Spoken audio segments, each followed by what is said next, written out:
കർത്താവിൻ്റെ അതിപരിശുദ്ധ നാമം വാഴ്ത്തപ്പെടുമാറാകട്ടെ. ഈ Bible Society of India Kerala ഓക്സിലറിയുടെ ആഭിമുഖ്യത്തിൽ വേദ പഠന വായനയും വേദപഠനവും ഒരുമിച്ച് നടക്കുന്ന ഈ സൂം പ്ലാറ്റ്ഫോമിൽ എനിക്കും കൂടെ വന്ന് സംബന്ധിക്കുവാൻ, പങ്കെടുക്കുവാൻ, ദൈവവചനം ശുശ്രൂഷിപ്പാൻ ലഭിച്ച അവസരത്തിനായിട്ട് നന്ദിയോടെ സ്തോത്രം ചെയ്യുന്നു. ബൈബിൾ സൊസൈറ്റി കേരള ഓക്സിലറിയുടെ സെക്രട്ടറി, അതിൻ്റെ കമ്മിറ്റി അംഗങ്ങൾ, treasurer advocate P V Cheriyan, Sabu T Thomas, എല്ലാവരെയും അതുപോലെ തന്നെ ഈ സൂം പ്ലാറ്റ്ഫോമിൽ ഇതിൻ്റെ ചുമതല വഹിക്കുന്ന എല്ലാവരെയും ഓർത്ത് ദൈവത്തെ സ്തുതിക്കുന്നു, മഹത്വപ്പെടുത്തുന്നു. ഒരു വാക്ക് പ്രാർത്ഥിക്കാം. ഞങ്ങളെ അതിവാത്സല്യമായി സ്നേഹിക്കുന്ന ഞങ്ങളുടെ സ്വർഗസ്ഥ പിതാവേ, ഈ സൂം പ്ലാറ്റ്ഫോമിൽ ദിനവൃത്താന്ത പുസ്തകത്തെക്കുറിച്ചുള്ള ഒരു ചെറിയ പഠനം നടത്തുവാൻ തക്കവണ്ണം ദൈവം സഹായിച്ചതിനായിട്ട് സ്തോത്രം ചെയ്യുന്നു. കർത്താവെ, അതിൻ്റെ ഉള്ളടക്കം മനസ്സിലാക്കുവാൻ, അത് ഗ്രഹിക്കുവാൻ, അതിനനുസരിച്ച് ജീവിപ്പാൻ ആവശ്യമായ ദൈവകൃപ ഞങ്ങളെ എല്ലാവരെയും സഹായിക്കണം. ഈ സൂം പ്ലാറ്റ്ഫോമിലായിരിക്കുന്ന എല്ലാവർക്കായിട്ടും സ്തോത്രം. എല്ലാവരെയും കർത്താവ് അനുഗ്രഹിച്ചു വാഴ്ത്തണമേ. യേശുവിൻ്റെ നാമത്തിൽ ഞങ്ങളുടെ പ്രാർത്ഥന കൃപയോടെ കേൾക്കുമാറാകണമേ. ആമീൻ. ഇന്ന് എനിക്ക് പഠനത്തിനായിട്ട് ലഭിച്ചിരിക്കുന്ന പുസ്തകം 1-2 ദിനവൃത്താന്തം പുസ്തകങ്ങളാണ്. ദിനവൃത്താന്ത പുസ്തകം അതിൻ്റെ ശരിയായിട്ടുള്ള അർത്ഥം പറഞ്ഞാൽ ഇതൊരു നാൾവഴി പുസ്തകമെന്നാണ് അറിയപ്പെടുന്നത്. 1 സാമുവേൽ, 2 സാമുവേൽ, 1 കിങ്സ്, 2 കിങ്സ്, ഇതിൻ്റെ ഒരു സപ്ലിമെൻ്ററി ആയിട്ടാണ് ഈ 1 ക്രോണിക്കിൾസ്, 2 ക്രോണിക്കിൾസ് അറിയപ്പെടുന്നത്.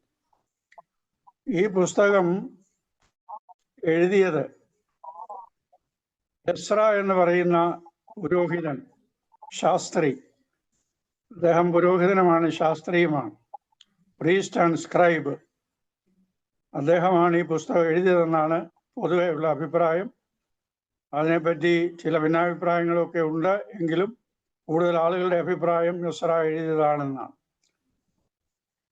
പ്രവാസത്തിന് ശേഷം ഏതാണ്ട് BC 400 അടുത്താണ് ഈ പുസ്തകം രചിച്ചത് എന്ന് വേദപണ്ഡിതന്മാർ കണക്കാക്കുന്നു.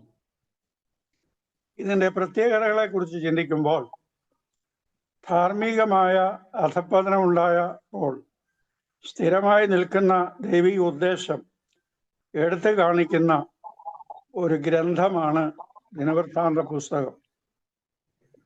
ഇതിലെ പ്രധാന പ്രതിപാദ്യം ദാവീദിന്റെ ഭരണം, ദൈവാലയത്തിനും ആരാധനയ്ക്കും പ്രാധാന്യം നൽകുന്ന അനുഭവം, പുരോഹിതന്മാർ, ലേവ്യർ, സംഗീതക്കാർ, വാദ്യമേളക്കാർ, വാതിൽ കാവൽക്കാർ എന്നിവരെ കുറിച്ചുള്ള വിശദീകരണം കൂടാതെ പെട്ടകം യെരുശലേമിലേക്ക് കൊണ്ടുവരുന്ന കാര്യം, ആലയം പണിയുന്നതിനുള്ള ഒരുക്കം, ഇതെല്ലാം ഈ പുസ്തകത്തിലെ പ്രതിപാദ്യമായിട്ട് നമുക്ക് കാണാൻ സാധിക്കും. അതുപോലെ തന്നെ ചില രാജാക്കന്മാരുടെ ഭരണകാലത്ത് ഉണ്ടായ ദേവാലയ നവീകരണം, ഇതൊക്കെ ഈ പുസ്തകത്തിൻ്റെ പ്രതിപാദ്യമാണ്. സമകാലികമായ പല വിവരണങ്ങളും ഇതിൽ ഉൾപ്പെടുന്നു. ഇതിലെ പ്രധാന ഇതിവൃത്തം ശമൂവേലിൻ്റെ വൃത്താന്തം, പ്രവാചകനായ നാഥാന്റെ ചരിത്രം, ദർശകനായ ഗാദിന്റെ ചരിത്രം, ശീലോന്യനായ അഹിയാവിൻ്റെ പ്രവചനം, ഇദ്ദോ ദർശകന്റെ ദർശനങ്ങൾ, ഇസ്രായേൽ രാജാക്കന്മാരുടെയും യഹൂദ രാജാക്കന്മാരുടെയും വൃത്താന്തങ്ങൾ, ഇതെല്ലാം അടങ്ങുന്ന ഒരു പുസ്തകമാണ് ദിനവൃത്താന്ത പുസ്തകം. രാജാക്കന്മാരുടെ പുസ്തകം രാഷ്ട്രീയവും രാജകീയവുമായ കാര്യങ്ങൾ പ്രതിപാദിക്കുന്ന ഒരു പുസ്തകമാണ്. എന്നാൽ ദിനവൃത്താന്ത പുസ്തകം പവിത്രവും പൗരോഹിത്യപരവുമായ ഒരു പുസ്തകമായിട്ടാണ് കണക്കാക്കപ്പെടുന്നത്. ഇതിനകത്ത് വംശാവലികൾ രേഖപ്പെടുത്തിയിട്ടുണ്ട്. ആദം മുതൽ അബ്രഹാം വരെയും അബ്രഹാം മുതൽ ഇസ്രായേൽ വരെയുമുള്ള വംശാവലി, ശൗലിന്റെ വംശാവലി, പ്രവാസത്തിൽ നിന്ന് മടങ്ങി വന്നവർ പ്രധാനപ്പെട്ട വിഷയങ്ങളായി ഇതിനകത്ത് പ്രതിപാദിച്ചിട്ടുണ്ട്. 21-ാം അധ്യായം നമ്മൾ വായിക്കുമ്പോൾ, 1 ദിനവൃത്താന്തം 21-ാം അധ്യായം വായിക്കുമ്പോൾ അവിടെ ദാവീദിന്റെ ജീവിതത്തിൽ ഉണ്ടായ ഒരു അപജയത്തെക്കുറിച്ച് രേഖപ്പെടുത്തിയിട്ടുണ്ട്. ഇസ്രായേലിനെ എണ്ണുവാൻ ദാവീദിന്റെ ഹൃദയത്തിൽ സാത്താൻ തോന്നിച്ചു എന്നാണ് അവിടെ രേഖപ്പെടുത്തിയിരിക്കുന്നത്. ഇത് ദൈവിക ഹിതത്തിനും ദൈവിക ആലോചനയ്ക്കും വിപരീതമാണ് എന്ന് ദൈവവചനം നമ്മെ ഓർമ്മിപ്പിക്കുന്നു. രാജാവ് സൈന്യബഹുത്വത്തിൽ ജയം പ്രാപിക്കുന്നില്ല, ജയത്തിന് കുതിര വ്യർത്ഥമാണ് എന്നും വേദപുസ്തകം നമ്മെ ഓർമ്മിപ്പിക്കുന്നുണ്ട്.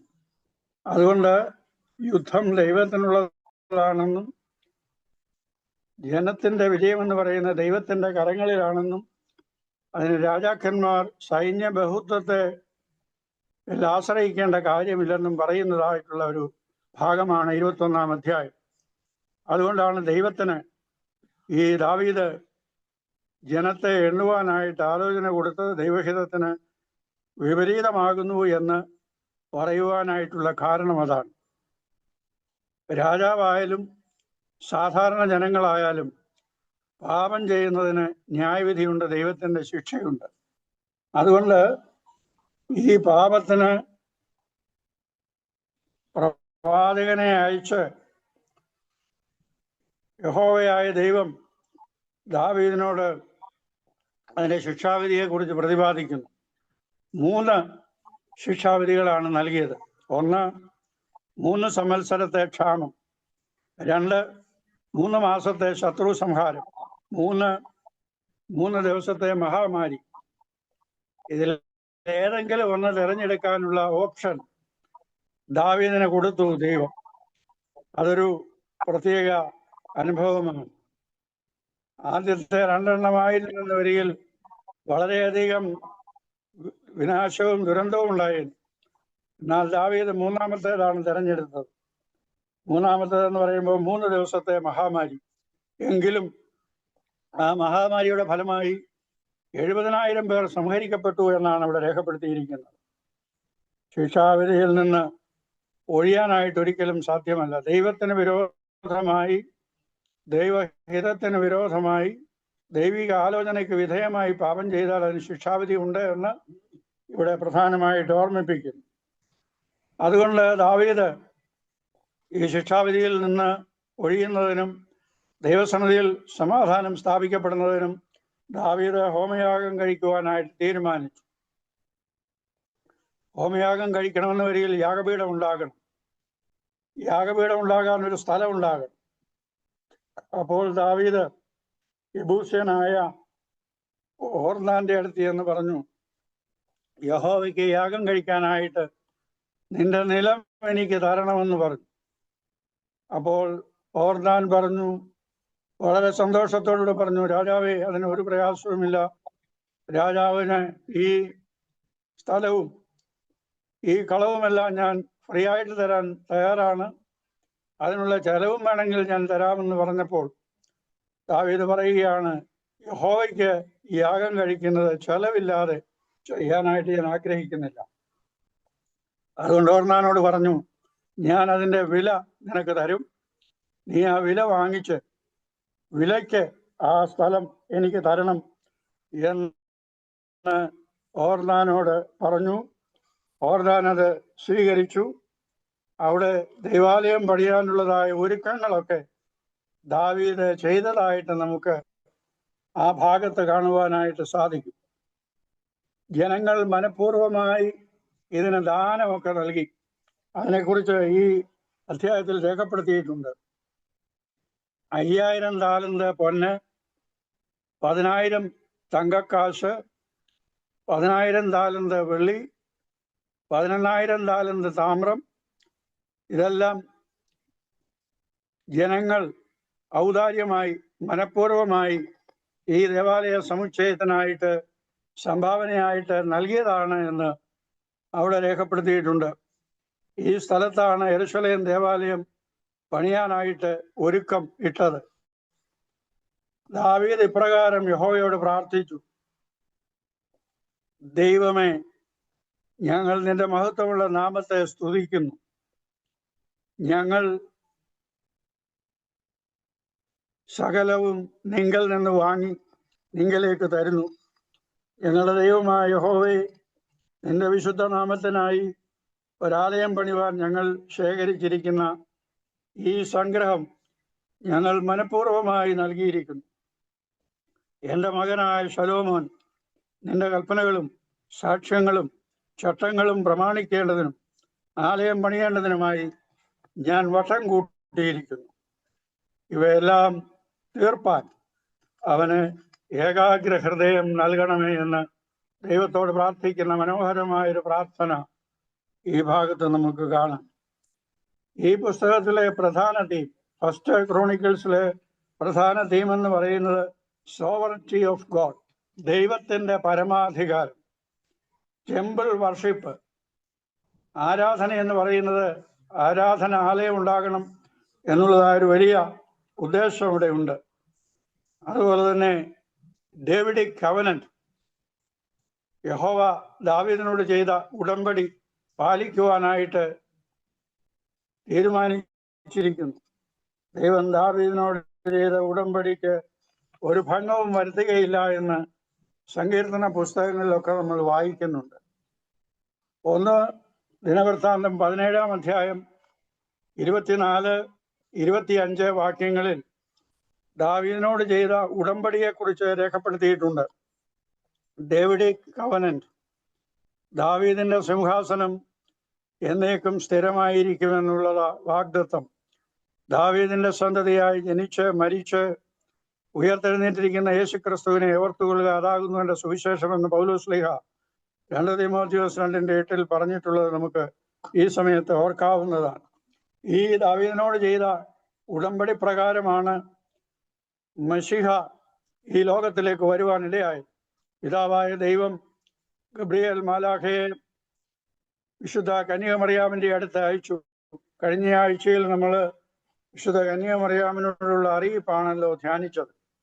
വിശുദ്ധ കന്യകമറിയാമിൻ്റെ അടുത്ത് ഗബ്രിയേൽ മാലാഖയെ അയച്ച് മശിഹായെക്കുറിച്ചുള്ള 7 പ്രവചനങ്ങൾ ലൂക്കോസിന്റെ സുവിശേഷം 1-ാം അധ്യായം 32-ാം വാക്യത്തിൽ പറഞ്ഞിട്ടുണ്ട്. അതാണ് ദാവീദിനോട് ചെയ്ത ഉടമ്പടി എന്ന് പറയുന്നത്. അവിടെ പറയുന്നു, നീ ഗർഭം ധരിച്ച് ഒരു മകനെ പ്രസവിക്കും, അവനെ യേശു എന്ന് പേർ വിളിക്കണം. അവൻ വലിയവനാകും, അത്യുന്നതന്റെ പുത്രൻ എന്ന് വിളിക്കപ്പെടും. കർത്താവായ ദൈവം അവന്റെ പിതാവായ ദാവീദിന്റെ സിംഹാസനം അവന് കൊടുക്കും. അവൻ യാക്കോബ് ഗൃഹത്തിന് എന്നേക്കും രാജാവായിരിക്കും. അവന്റെ രാജത്വത്തിന് അവസാനം ഉണ്ടാകുകയില്ല. ഈ 7 വാഗ്ദത്തങ്ങളാണ് വിശുദ്ധ കന്യകമറിയാമിലൂടെ നമുക്ക് ഡേവിഡിക് കവനന്റ് എങ്ങനെ പൂർത്തീകരിച്ചു എന്ന് മനസ്സിലാക്കാനായിട്ട് സാധിക്കുന്നു. യെശയ്യാ പ്രവചനത്തിലും അത് പറയുന്നുണ്ട്. 9-ാം അധ്യായത്തിൽ നമുക്കൊരു ശിശു ജനിച്ചിരിക്കുന്നു, നമുക്കൊരു മകൻ നൽകപ്പെട്ടിരിക്കുന്നു, ആധിപത്യം അവന്റെ തോളിലിരിക്കും എന്നൊക്കെ പറയുന്ന മനോഹരമായ മശിഹ പ്രവചനം അവിടെ നമുക്ക് മനസ്സിലാക്കുവാനായിട്ട് സാധിക്കുന്ന ഒരു സംഗതിയാണ്. അതുകൊണ്ട് 1 ദിനവൃത്താന്തം എന്ന് പറയുന്നത് ഡേവിഡിക് കവനന്റ്, ആ കവനന്റിലൂടെ മശിഹായെ ലോകത്തിന് ലോകരക്ഷകനായി വീണ്ടെടുപ്പിനായി നൽകുന്ന അനുഭവം, ഇതാണ് 1 ദിനവൃത്താന്തത്തിലെ ഇതിവൃത്തമായിട്ട് നമുക്ക് കാണാൻ സാധിക്കുന്നത്. ഇനി 2 ദിനവൃത്താന്തം, സെക്കൻഡ് ക്രോണിക്കിൾസ്, അതും ഈ കാലഘട്ടത്തിൽ എഴുതപ്പെട്ടതാണെന്നും എസ്രാ എഴുതിയതാണെന്നും ഒക്കെ ആണ് വേദപണ്ഡിതന്മാർ അഭിപ്രായപ്പെടുന്നത്. 2 ദിനവൃത്താന്തം 3-ാം അധ്യായത്തിൽ, അനന്തരം ശലോമോൻ യെരൂശലേമിൽ തൻ്റെ അപ്പനായ ദാവീദിന് യഹോവ പ്രത്യക്ഷനായ മോറിയ പർവ്വതത്തിൽ യെബൂസ്യനായ ഓർന്നാന്റെ കളത്തിൽ ദാവീദ് വട്ടം കൂട്ടിയിരുന്ന സ്ഥലത്ത് ആലയം പണിവാനായിട്ട് തുടങ്ങി എന്ന് രേഖപ്പെടുത്തിയിരിക്കുന്നു. അതുകൊണ്ട് ദൈവാലയം പണിയാനായിട്ടുള്ള ഒരുക്കങ്ങളെല്ലാം ശലോമോന്റെ പിതാവായ ദാവീദ് ചെയ്തുവെങ്കിലും ശലോമോനാണ് അത് പണിയുവാനുള്ള ഭാഗ്യം ലഭിച്ചത് എന്ന് 2 ദിനവൃത്താന്ത പുസ്തകം നമ്മെ ഓർമ്മിപ്പിക്കുന്നു. ആ സ്ഥലത്ത് ആലയം പണിയുമ്പോൾ അതിൻ്റെ നീളം 90 അടി, അതിൻ്റെ വീതി 30 അടി, അതിൻ്റെ ഉയരം 45 അടി. ഇതാണ് ദേവാലയത്തിൻ്റെ അളവ് ആയിട്ട് അവിടെ രേഖപ്പെടുത്തിയിരിക്കുന്നത്. 2 ദിനവൃത്താന്തത്തിലെ തീം എന്തൊക്കെയാണ്, അവിടെ പറഞ്ഞിരിക്കുന്ന വിഷയങ്ങൾ എന്തൊക്കെയാണ് എന്ന് നമുക്ക് ചുരുക്കമായിട്ടൊന്ന് ധ്യാനിക്കാം. ഒന്ന്, ഹോപ്പ് ഫോർ ദ ഫ്യൂച്ചർ. നമുക്കൊരു ഭാവിയെക്കുറിച്ചുള്ള ഒരു വലിയ പ്രതീക്ഷയുണ്ട്, ഒരു പ്രത്യാശയുണ്ട്. Establish proper worship. ആരാധന പുനഃസ്ഥാപിക്കപ്പെടുക. ആരാധന എന്ന് പറയുന്നത് ദൈവാലയത്തിലായിരിക്കണമെന്ന് ജനങ്ങൾ ആഗ്രഹിച്ചു. Encourage repentance and forgiveness. അതായത് അനുതാപവും അതുമൂലമുണ്ടാകുന്ന പാപക്ഷമയും കരസ്ഥമാക്കുക എന്നുള്ളതാണ് ഈ ഭാഗത്തിൻ്റെ ഇതിവൃത്തം. Connect the past to the future. കഴിഞ്ഞകാല അനുഭവങ്ങളെ ഇന്നത്തെ അവസ്ഥയോട് മാത്രമല്ല വരുവാനുള്ള അവസ്ഥയോടും കൂടി ചേർക്കുന്നതായിട്ടുള്ള ഒരനുഭവം അവിടെ ഉണ്ട്. Flee from idolatry. വിഗ്രഹാരാധന വിട്ട് ഓടുക എന്നുള്ള ഒരു വലിയ വിഷയം ഈ 2 ദിനവൃത്താന്ത പുസ്തകത്തിലുണ്ട്. Worship God alone. ജീവനുള്ള യഹോവയായ ദൈവത്തെ മാത്രം ആരാധിക്കുക, യാതൊരു വിഗ്രഹങ്ങളെയും ആരാധിക്കരുത് എന്ന് പറയുന്നു. Faithful to God's covenant. ദൈവം ഇസ്രായേലിനോട് ചെയ്ത ഉടമ്പടി യാതൊരു വിധത്തിലും ഭേദപ്പെടുത്താതിരിക്കുക എന്നുള്ളതാണ് ഇവിടുത്തെ പ്രതിപാദ്യം. God is sovereign, his promise is sure. ദൈവം സർവാധികാരിയാണ്, അവന്റെ വാഗ്ദത്തങ്ങൾ നിശ്ചയമായിട്ട് നിവർത്തിക്കപ്പെടുന്നതാണ്. Importance of community. കോർപ്പറേറ്റ് വർഷിപ്പിന്റെ പ്രാധാന്യം ഇവിടെ വളരെ വ്യക്തമായിട്ട് രേഖപ്പെടുത്തുന്നുണ്ട്. Power of prayer. പ്രാർത്ഥനയുടെ ശക്തി. പ്രാർത്ഥനയിലൂടെ ദൈവം നൽകുന്നതായിട്ടുള്ള അനുഗ്രഹങ്ങൾ, അതിൻ്റെ ശക്തിയും അതിൻ്റെ ബലവും ഈ ഭാഗത്ത് വളരെ വ്യക്തമായിട്ട് രേഖപ്പെടുത്തിയിട്ടുണ്ട്. Give generously for God's work. ദൈവത്തിൻ്റെ പ്രവർത്തനത്തിനും ദൈവത്തിൻ്റെ ശുശ്രൂഷയ്ക്കും ദൈവത്തിൻ്റെ ആലയം പണിയുന്നതിനുമൊക്കെ ഔദാര്യമായ ദാനം നൽകുക എന്നുള്ളതായ വലിയ ഒരു കാര്യം ഈ ഭാഗത്ത് രേഖപ്പെടുത്തിയിട്ടുണ്ട്. ഈ 2 ദിനവൃത്താന്തത്തിൻ്റെ കീ പോയിന്റ്സ് എന്തൊക്കെയാണെന്ന് ചോദിച്ചാൽ, centrality of worship and temple. ആരാധന ദൈവാലയത്തിലായിരിക്കണം. അതിനുവേണ്ടിയാണ് ശലോമോൻ രാജസ്ഥാനത്ത് വന്ന ഉടനെ ദൈവാലയം പണിയാനായിട്ട് ആരംഭിച്ചത്. ഡേവിഡിക് കവനന്റ്. ദാവീദുമായിട്ട് യഹോവയായ ദൈവം ചെയ്ത ഉടമ്പടി അത് സ്ഥിരമായി സ്ഥാപിക്കപ്പെടണം, പാലിക്കപ്പെടണം എന്നുള്ള ഒരു വിഷയം. Focus on revival. അതായത് നവീകരണത്തെക്കുറിച്ച്, ട്രാൻസ്ഫോർമേഷനെ കുറിച്ചുള്ളതായ വ്യക്തമായ ധാരണ ഉണ്ടാകണം. Idolatry is a catalyst for disaster. മനുഷ്യ ജീവിതത്തിൽ അപകടവും അനർത്ഥങ്ങൾ വരുവാനുള്ള പ്രധാന കാരണം വിഗ്രഹാരാധനയാണ് എന്നുള്ളത് പ്രത്യേകമായിട്ട് ഇവിടെ പറയുന്നുണ്ട്. A model for future generation. ഇന്ന് ജീവിക്കുന്ന സമൂഹം വരും തലമുറയ്ക്ക് ഒരു മാതൃകയായി തീരേണ്ടത് ആവശ്യമാണ്. There is a hopeful future. ഇന്ന് നമുക്ക് പ്രതിസന്ധിയുണ്ട്, പ്രവാസമുണ്ട്, പ്രശ്നങ്ങളുണ്ട്. എന്നാൽ we have a glorious future എന്നുള്ള ഒരു വലിയ പ്രത്യാശയും പ്രതീക്ഷയും ദൈവത്തിൻ്റെ ജനത്തിനുണ്ട്. The coming of a Messiah. മശിഹായുടെ ആഗമനത്തെക്കുറിച്ച്, അഡ്വന്റിനെ കുറിച്ച് വളരെ വ്യക്തതകളും ഈ പുസ്തകത്തിൽ രേഖപ്പെടുത്തിയിട്ടുണ്ട്. In the lineage of David. ദാവീദിന്റെ വംശാവലിയിൽ നിന്ന് മശിഹ വരും എന്നുള്ള വലിയ വാഗ്ദത്തം ഇവിടെ നൽകുന്നു. The key point is Solomon's reign and building of the temple. ഈ 2 ദിനവൃത്താന്തത്തിലെ പ്രധാന ഇതിവൃത്തം എന്ന് പറയുന്നത് ശലോമോൻ ഭരണമേറ്റുടനെ ദൈവാലയം നിർമ്മിക്കുകയും ദൈവാലയത്തിൽ ആരാധന പുനഃസ്ഥാപിക്കപ്പെടുകയും ചെയ്യുന്ന ഒരവസ്ഥയായിട്ട് കാണാം. ഇതിൻ്റെ 6-7 അധ്യായങ്ങൾ വായിക്കുമ്പോൾ ശലോമോൻ ദൈവത്തിന് വേണ്ടി മനോഹരമായ ആലയം പണിതു. ആലയം പണിത് കഴിഞ്ഞപ്പോൾ ശലോമോൻ ആ ആലയത്തിൽ നിന്നുകൊണ്ട് യഹോവയോടൊരു വലിയ അപേക്ഷ പ്രാർത്ഥന കഴിച്ചു. An intercessory prayer of Solomon. ശലോമോന്റെ മധ്യസ്ഥ പ്രാർത്ഥന. 7 വിഷയങ്ങൾ ദൈവസന്നിധിയിൽ പറഞ്ഞുകൊണ്ടാണ് ശലോമോൻ പ്രാർത്ഥന ആരംഭിക്കുന്നത്. 1, ഞങ്ങൾ ശത്രുക്കളാൽ ആക്രമിക്കപ്പെടുമ്പോൾ നിന്റെ ജനം ഈ ആലയത്തിൽ വന്ന് നിന്റെ മുഖത്തേക്ക് നോക്കി സ്വർഗത്തേക്ക് നോക്കി പ്രാർത്ഥിച്ചാൽ നീ ഞങ്ങളുടെ പ്രാർത്ഥന കേട്ട് ഞങ്ങളുടെ പ്രാർത്ഥനയ്ക്ക് മറുപടി തരണം. 2, ദേശത്ത് വരൾച്ചയുണ്ടായാൽ. 3, ക്ഷാമമോ മഹാമാരിയോ ദേശത്ത് സംഭവിച്ചാൽ.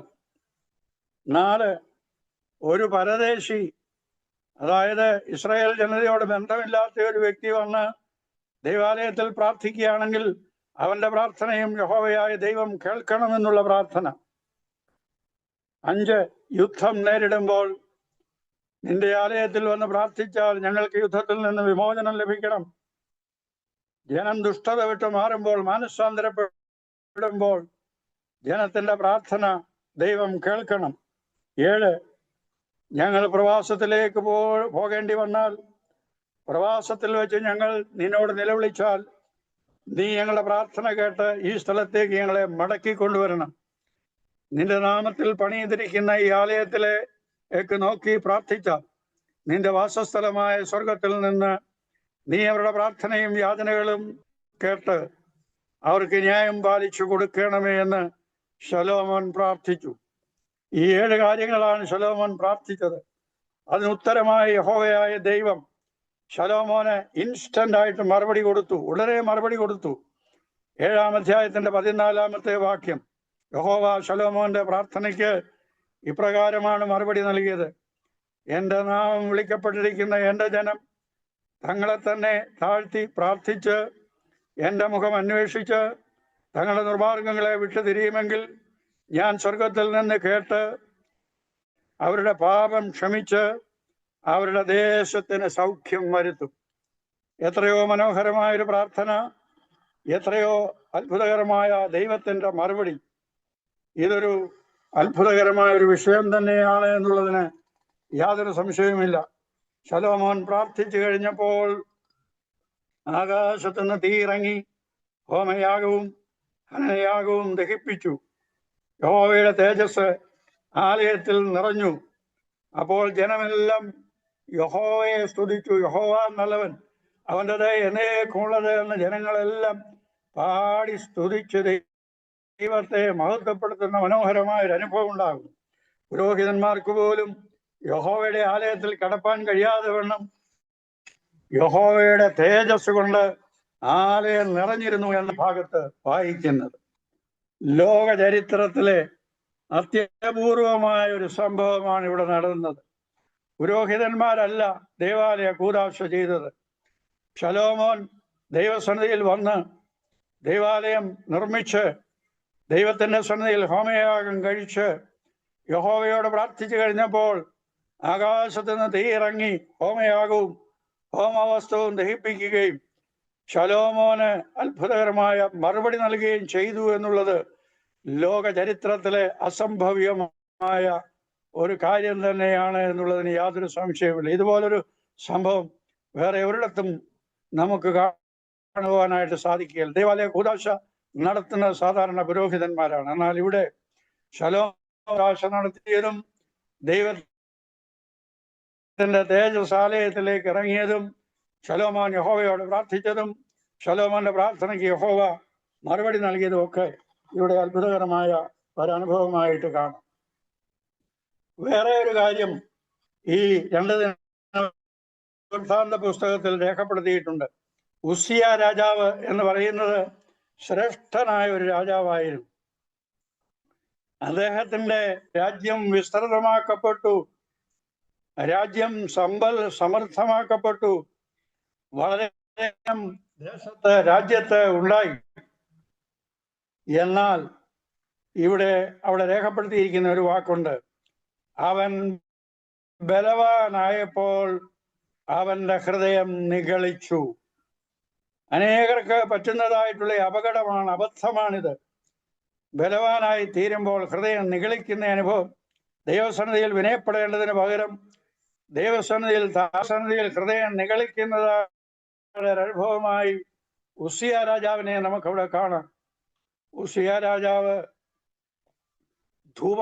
ധൂപകലശമെടുത്ത് ദൈവാലയത്തിൽ ചെന്ന് ധൂപം കാട്ടുവാനായിട്ട് ഒരുങ്ങി. അപ്പോൾ 80 പുരോഹിതന്മാർ ഒറ്റക്കെട്ടായി ചെന്ന് ഈ ഉസിയ രാജാവിനോട് പറഞ്ഞു, രാജാവേ, അങ്ങ് കാണിക്കുന്നത് ഉചിതമല്ല. പുരോഹിതന്മാർ നിറവേറ്റേണ്ടതായുള്ള ശുശ്രൂഷ അങ്ങ് നിർവഹിക്കുന്നത് ശരിയല്ല എന്ന് പറഞ്ഞ് രാജാവിന് വാണിംഗ് കൊടുത്തു. എന്നാൽ രാജാവ് അത് സ്വീകരിച്ചില്ല. രാജാവ് സ്വീകരിക്കാതെ രാജാവ് കോപിച്ചു എന്നാണ് അവിടെ എഴുതിയിരിക്കുന്നത്. കോപിച്ചു കഴിഞ്ഞപ്പോൾ എന്ത് സംഭവിച്ചു? കോപിച്ചു കഴിഞ്ഞപ്പോൾ അവന്റെ നെറ്റിമേൽ കുഷ്ഠം പൊങ്ങി എന്ന് രേഖപ്പെടുത്തിയിട്ടുണ്ട്. 26-ാം അധ്യായത്തിന്റെ 16-ാമത്തെ വാക്യത്തിൽ പറയുന്നുണ്ട്, അവിടെ അവന്റെ നെറ്റിമേൽ കുഷ്ഠം പൊങ്ങിയപ്പോൾ പുരോഹിതന്മാർ അവനെ ജനത്തിന്റെ സമൂഹത്തിൽ നിന്ന്, ആരാധനാ സമൂഹത്തിൽ നിന്ന് പുറത്താക്കി. അവൻ പാളയത്തിന് പുറത്തു പോയി പാർക്കേണ്ടി വന്നു. ആ പാളയത്തിന്റെ പുറത്തു പോയി പാർത്ത് അവന്റെ ജീവിതം അവിടെ അവസാനിക്കുന്നു. എത്രയോ ശാപകരമായ, എത്രയോ വിനാശകരമായ ഒരു ദുരന്തത്തിലാണ് ഉസിയ രാജാവിന്റെ ജീവിതം ചെന്ന് പെട്ടത്, അവസാനിച്ചത് എന്ന് നാം ഓർക്കുമ്പോൾ ഉസിയ രാജാവിന്റെ നിഗളവും ഗർവവും പാപവും അവന്റെ ജീവിതത്തിന് തന്നെ അനർത്ഥമായി തീർന്നതായ അനുഭവം. അതുകൊണ്ടാണ് യെശയ്യാപ്രവാചകന്റെ പുസ്തകം 6-ാം അധ്യായം നമ്മൾ വായിക്കുമ്പോൾ പ്രത്യേകമായിട്ട് രേഖപ്പെടുത്തിയിട്ടുണ്ട്, ഉസിയ രാജാവ് മരിച്ച ആണ്ടിൽ എന്ന് പ്രത്യേകം രേഖപ്പെടുത്തിയിട്ടുണ്ട്. മറ്റൊരു രാജാക്കന്മാരെ കുറിച്ചും അങ്ങനെ പറഞ്ഞിട്ടില്ല. ഉസിയ രാജാവ് മരിച്ച ആണ്ടിൽ കർത്താവ് ഉയർന്നും പൊങ്ങിയുമുള്ള സിംഹാസനത്തിൽ ഇരിക്കുന്നത് ഞാൻ കണ്ടു. യെശയ്യാവിനുണ്ടായ ദർശനം. യെശയ്യാവ് ദൈവജനത്തോടുകൂടെ ദൈവത്തെ ആരാധിപ്പാനായിട്ട് ദൈവാലയത്തിൽ ചെന്നിരിക്കുകയാണ്. ദൈവാലയത്തിൽ ചെന്നപ്പോൾ അവിടെ കാണുന്നതായുള്ള കാഴ്ച യഹോവയായ ദൈവം. ആ ദൈവം സിംഹാസനസ്ഥനായി, ആകാശത്തിനും ഭൂമിക്കും മധ്യേ സിംഹാസനസ്ഥനായി ദൈവാലയത്തിൽ ഇരിക്കുന്നതായുള്ള അനുഭവം. അവന്റെ വസ്ത്രത്തിന്റെ വിളുമ്പുകൾ ദൈവാലയത്തെ നിറച്ചിരുന്നു എന്ന് അവിടെ രേഖപ്പെടുത്തിയിട്ടുണ്ട്. അതുമാത്രമല്ല, അവിടെ ആരാധന, ശറാഫുകൾ എന്ന് പറയുന്നത് ദൈവത്തെ ആരാധിക്കുന്ന വലിയ സമൂഹമാണ്. ശറാഫുകൾ എന്ന് പറയുന്നത് 6 ചിറകുള്ള മാലാഖ വൃന്ദമാണ്. 2 കൊണ്ട് മുഖം മൂടുന്നു, 2 കൊണ്ട് പാദം മൂടുന്നു, 2 കൊണ്ട് പറന്നു നിന്നുകൊണ്ട് സൈന്യങ്ങളുടെ കർത്താവ് പരിശുദ്ധൻ പരിശുദ്ധൻ പരിശുദ്ധൻ എന്ന് ആർത്തുപാടി ദൈവത്തെ സ്തുതിക്കുന്ന മനോഹരമായൊരു അനുഭവമാണ് അവിടെ കാണുന്നത്. അപ്പോൾ ആ അനുഭവത്തിന്റെ മധ്യത്തിൽ യെശയ്യാവ് വളരെയധികം പാപത്തോടുകൂടെ, വിനയത്തോടുകൂടെ ദൈവാലയത്തിൽ ആയിരിക്കുന്നു. അയ്യോ, ഞാൻ അശുദ്ധിയുള്ള അധരങ്ങളുള്ള മനുഷ്യനാണ്, അശുദ്ധിയുള്ള അധരങ്ങളുള്ള ജനത്തിന്റെ മണ്ഡുവിൽ ഞാൻ വസിക്കുന്നു.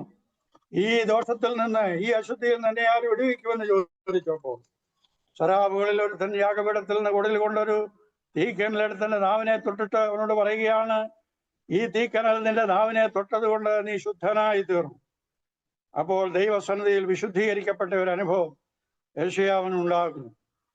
യെശയ്യാവ് അവിടെ ആയിരിക്കുമ്പോൾ യഹോവയായ ദൈവം ചോദിക്കുന്നു, ഞാൻ ആരെ അയക്കേണ്ടു, ആർ നമുക്ക് വേണ്ടി പോകുമെന്ന് ഉള്ള ദൈവത്തിന്റെ ശബ്ദം കേൾക്കുമ്പോൾ യെശയ്യാവ് പറയുകയാണ്, ആടിയനിത് ആടിയനെ അയക്കണമേ. 8-ാമത്തെ വാക്യം.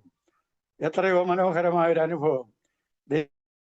ദൈവാലയത്തിൽ ദൈവിക ദർശനത്തോടുകൂടെ ഇരിക്കുന്നതായിട്ടുള്ള യെശയ്യാവിന് പ്രവാചക നിയോഗത്തിനുള്ള ദർശനം അവിടെ ലഭിക്കുന്നു എന്ന് നമുക്ക് കാണാം. പിന്നീട് ഈ 2 ദിനവൃത്താന്തത്തിൽ നല്ല രാജാക്കന്മാരും ഉണ്ടായിരുന്നു, ദുഷ്ടരാജാക്കന്മാരും ഉണ്ടായിരുന്നു. നല്ല രാജാക്കന്മാര് ഒക്കെയും ദൈവാലയ നവീകരണവും അതുപോലെ തന്നെ ന്യായപ്രമാണ നവീകരണവും ഒക്കെ ചെയ്തതായിട്ടുള്ള രാജാക്കന്മാരായിട്ട് രേഖപ്പെടുത്തിയിട്ടുണ്ട്. 15-ാം അധ്യായത്തിൽ ആസായുടെ ഭരണകാലത്തൊരു നവീകരണം സംഭവിച്ചു. അവർ മഹാഘോഷത്തോടും ആർപ്പോടും കൂടെ ദൈവസന്നിധിയിൽ വന്ന് സത്യം ചെയ്തു, പൂർണ്ണ ഹൃദയത്തോടെ യഹോവയെ അന്വേഷിച്ചു.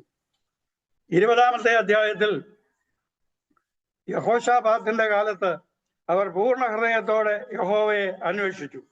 യഹോശാഫാത്ത് ഒരു ഉപവാസമൊക്കെ പ്രഖ്യാപിക്കുകയും ദൈവസന്നിധിയിൽ വിനയപ്പെടുകയും അവർ ഹൃദയംഗമായി പ്രാർത്ഥിക്കുകയും അവർ ദൈവസന്നിധിയിൽ വിശുദ്ധിയോടുകൂടെ ദൈവത്തെ ആരാധിക്കുകയും ചെയ്ത അനുഭവം അവിടെ ഉണ്ടാകും. 30-ാം അധ്യായത്തിൽ ഹിസ്കിയാ രാജാവിന്റെ കാലത്ത് ഒരു നവീകരണം ഉണ്ടായി. അവിടെ യഹോവയ്ക്ക് 7 ദിവസത്തെ പെസഹ ആചരിക്കേണ്ടതിന് ഹിസ്കിയാ രാജാവ് ജനത്തെ ഒരുമിച്ച് കൂട്ടുന്നു.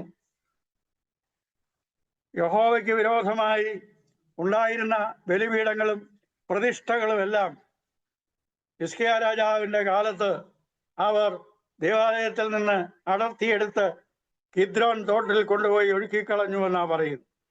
കിദ്രോൻ എന്ന വാക്കിന്റെ അർത്ഥം ഡാർക്ക് ആൻഡ് ഒബ്സ്ക്യൂർ എന്നാണ്. അതായത് വളരെ അന്ധകാര പൂർണ്ണമായൊരു അനുഭവമാണ് കിദ്രോൻ എന്ന് പറയുന്നത്. ആ കിദ്രോനിൽ കൊണ്ടുപോയി ബലിപീഠങ്ങളും പ്രതിഷ്ഠകളും എല്ലാം ദൈവജനം അവിടെ കളഞ്ഞതിന് ശേഷം യഹോവയായ ദൈവത്തെ മാത്രം ആരാധിക്കുവാൻ തക്കവണ്ണം അവർ തീരുമാനം ചെയ്തു, പ്രതിഷ്ഠ ചെയ്തു.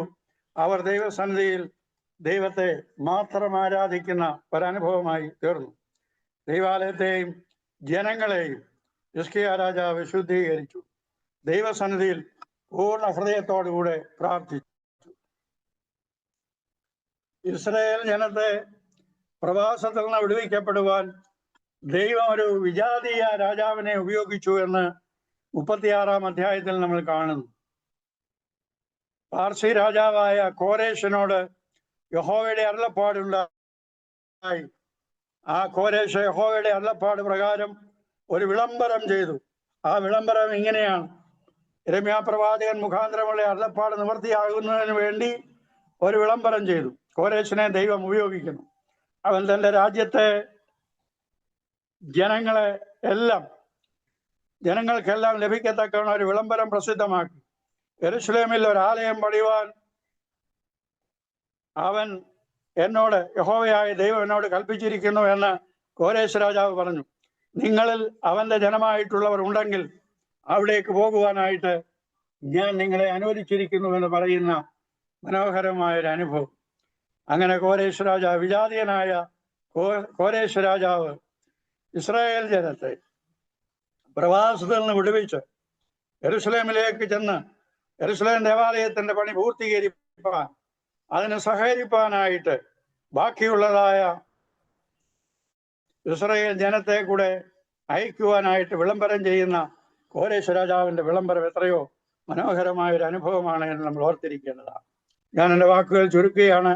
അവസാനമായി ഇത്രയും ഒന്ന് ദിനവൃത്താന്തവും 2 ദിനവൃത്താന്തവും നമ്മൾ പഠിക്കുന്നതിലൂടെ ഇന്ന് നമ്മുടെ ജീവിതത്തിൽ what is our today's message from 1st and 2nd Chronicles, അതാണ് നമ്മൾ ഇന്ന് മനസ്സിലാക്കേണ്ടത്.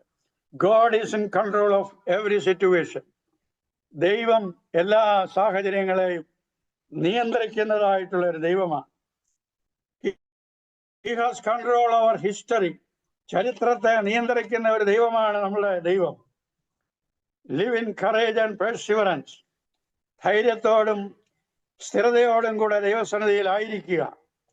Faithful service will get a reward.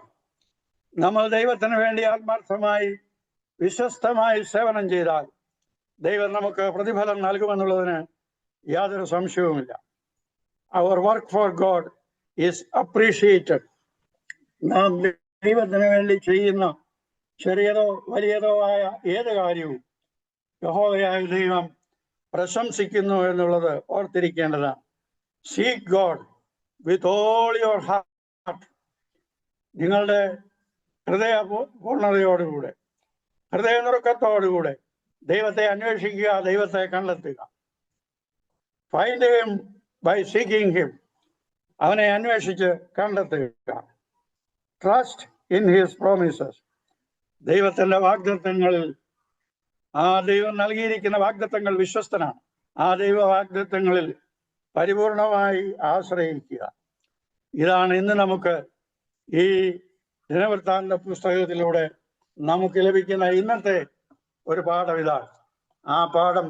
ദൈവം നമുക്ക് എല്ലാവർക്കും നൽകി അനുഗ്രഹിക്കട്ടെ. ഇന്ന് ഇത്രയും സമയം നിങ്ങൾ ശ്രദ്ധിച്ചുകൊണ്ടിരുന്നതിൽ നിങ്ങളോടുള്ള നന്ദിയും സ്നേഹവും അറിയിക്കുന്നു. എനിക്ക് അവസരം തന്നതിൽ Bible Society Society of India Kerala ഓക്സിലറിയോടും അതിൻ്റെ പ്രവർത്തകരോടുമുള്ള നന്ദി അറിയിക്കുന്നു. ഈ സൂം പ്ലാറ്റ്ഫോമിൽ എൻ്റെ പ്രസംഗം കേട്ട എല്ലാവരോടുമുള്ള നന്ദി അറിയിക്കുന്നു. ദൈവം നമ്മെ എല്ലാവരെയും അനുഗ്രഹിക്കട്ടെ. ആമേൻ.